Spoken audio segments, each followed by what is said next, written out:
In a world where nature was once a free escape, the freedom to explore the great outdoors is becoming a thing of the past.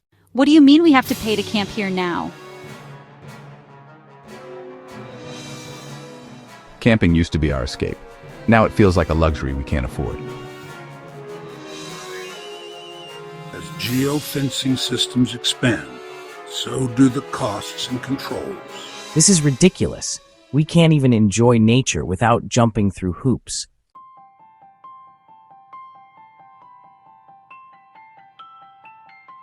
Will they fight back against the rising costs and reclaim their freedom?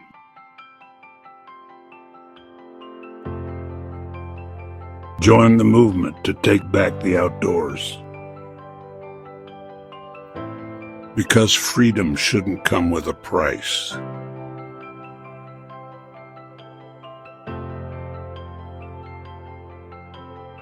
This summer, fight for your right to roam.